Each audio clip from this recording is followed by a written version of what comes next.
Hola, me llamo Olaya Olea y hoy vamos a hablar del origen de la simetría entre materia y antimateria del universo y de cómo se pudo haber originado esa descompensación entre ambas cuando el universo tenía apenas una fracción de segundo. El mecanismo que origina este desequilibrio se conoce como bariogénesis y esta es una cuestión que está íntimamente ligada con nuestra existencia, el origen de la materia, entendiendo como tal los protones y los neutrones que nos constituyen. Y también vamos a ver cómo la física involucrada en bariogénesis es la misma física que se pone en práctica cuando cocinamos un plato de espagueti. Los protones y los neutrones son bariones, son partículas constituidas por 3 quarks, pero aquí vamos a llamar materia bariónica por extensión a todo lo que podemos ver y tocar, no solamente esta pizarra o nuestros cuerpos, sino también las estrellas, las galaxias lejanas. La antimateria es otro tipo de sustancia que nos es mucho menos familiar debido a que es mucho menos abundante que la materia y a que se destruye de manera inmediata al entrar en contacto con ella. Por ejemplo, un positrón es la antipartícula del electrón, que sería exactamente igual, misma masa, tal, exceptuando en que tiene carga opuesta y quiralidad diferente. Si yo, por ejemplo, encontrase a mi hermana gemela malvada hecha de antimateria y nos diésemos la mano, nos destruiríamos de inmediato y nos convertiríamos en luz. Vale, ahora bien, ¿cuál es el problema? El modelo estándar de la física de partículas, que es la teoría que tenemos vigente que explica las interacciones entre las partículas elementales, no da respuesta al origen de esta simetría y no nos cuenta cómo ha prevalecido la materia sobre la antimateria a lo largo de la evolución del universo. Las leyes del modelo estándar son bastante salomónicas y no privilegian a una sobre la otra. De acuerdo a estas leyes del modelo estándar, a lo largo de la evolución del universo habría siempre mismas cantidades de materia y antimateria que se destruirían, no quedaría materia sobrante para edificar todas las estructuras astronómicas que conocemos y que finalmente han posibilitado la vida humana. Así pues, sabemos que el modelo estándar no es la última palabra y que necesitamos una teoría que vaya más allá de él. También podríamos decir, vale, ¿y qué pasa si es que en realidad sí que hay mucha antimateria en el universo que está confinada en algún lugar recóndito que no hemos visto todavía o que no nos ha llegado información de ella? Esa sería una posibilidad. Pero realmente no, porque deberíamos haber observado aniquilaciones de rayos gamma entre las superficies de esos posibles mundos, galaxias hechos de antimateria y los nuestros hechos de materia, porque en esa superficie habría una destrucción y habría una producción de luz que debería llegar, ¿no? Y deberíamos haber detectado. La siguiente pregunta sería, ok, si el modelo estándar no es la última palabra, ¿cómo sería una teoría que nos explicase la simetría entre materia y antimateria? Pues necesitamos 3 requisitos y esas condiciones se llaman las condiciones de Sakharov. El primer requisito es la violación del número bariónico. Necesitamos un tipo de proceso que sea capaz de crear bariones a partir de un estado inicial sin bariones, es decir, que haya un balance del número bariónico neto. La segunda condición sería la violación de C y de Cp. Estos son dos simetrías discretas y en concreto la simetría de conjugación de carga necesita ser violada para generar un balance neto de bariones, porque si por ejemplo, dada la violación del número bariónico, tenemos un proceso tal que nos produce en el estado final un barión a partir de un estado inicial sin bariones, si conjugación de carga se preserva, tendríamos otro proceso equivalente opuesto conjugado que nos generaría un antibarión. Y al final, si estamos produciendo un barión pero también un antibarión, pues al final netamente no estamos generando un exceso de bariones. Entonces necesitamos que estos dos procesos no sean iguales. También necesitamos la violación de Cp. Os recuerdo que un barión es una partícula constituida de 3 quarks. Aunque tengamos una asimetría a nivel de los bariones, también necesitamos otra a nivel de sus constituyentes. Y la simetría Cp te cambia las partículas, por ejemplo, un fermión te lo cambia por un antifermión con quiralidad opuesta. Para más detalles sobre la conjugación de carga, sobre Cp y sobre la quiralidad y tal, pues podéis visitar otros vídeos del canal que lo explican genial. Ahora imaginémonos que tenemos una partícula X que va a decaer en un par de quarks de quiralidad izquierda y también en un par de quarks de quiralidad derecha.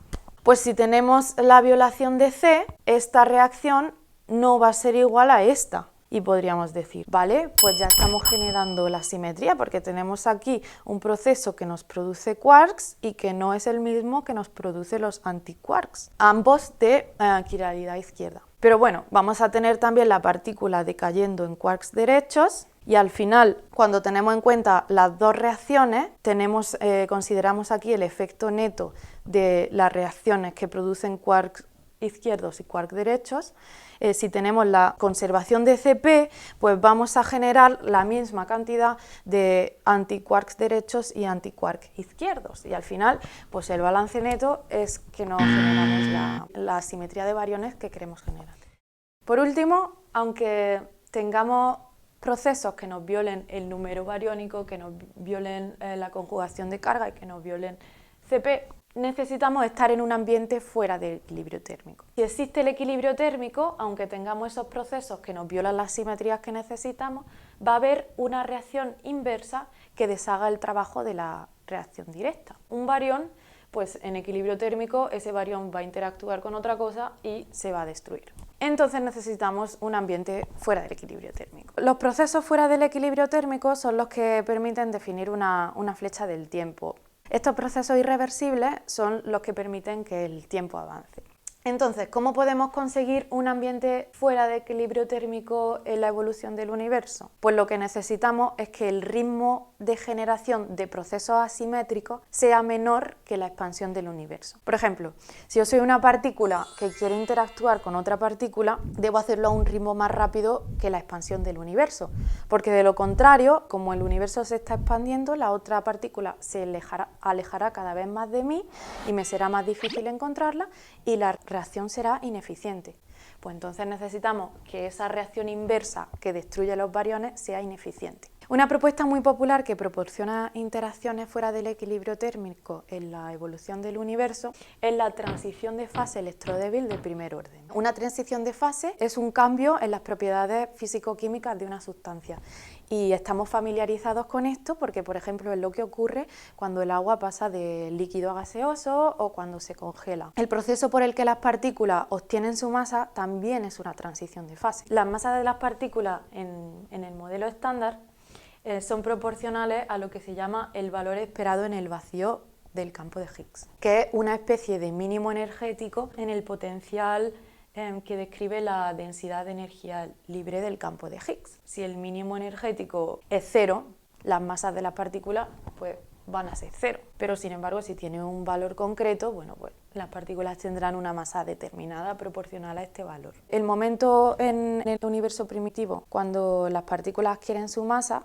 es también el momento en el que el Higgs adquiere este valor esperado en el vacío a través del mecanismo de Higgs. Y esto tiene más similitudes con la ebullición del agua de la que os esperáis, porque cuando el agua pasa de líquido a gaseoso se originan burbujas de gas en el seno del líquido a través de un proceso que se sale del equilibrio térmico. La transición de fase electrodébil sería una cosa análoga. En un universo bañado por una fase simétrica, donde el valor esperado en el vacío del Higgs es cero, se empezarían a originar burbujitas en cuyo interior el valor esperado en el vacío del Higgs es distinto de cero. Entonces estas burbujas se expandirían hasta que colisionasen y permeasen todo el universo.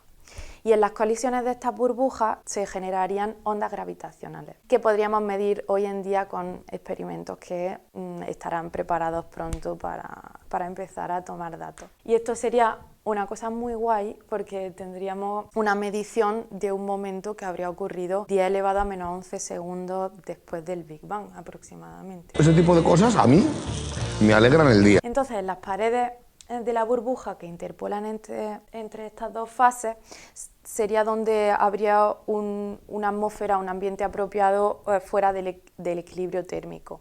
Y si además tenemos reacciones que violen el número bariónico y la simetría C y Cp, pues podríamos aprovechar esas reacciones para generar un exceso de bariones en las paredes de la burbuja. Entonces, en este proceso de cambio de fase, análogo al que ocurre cuando cocinamos unos espaguetis, sería donde podrían haberse cocinado los ingredientes que nos constituyen.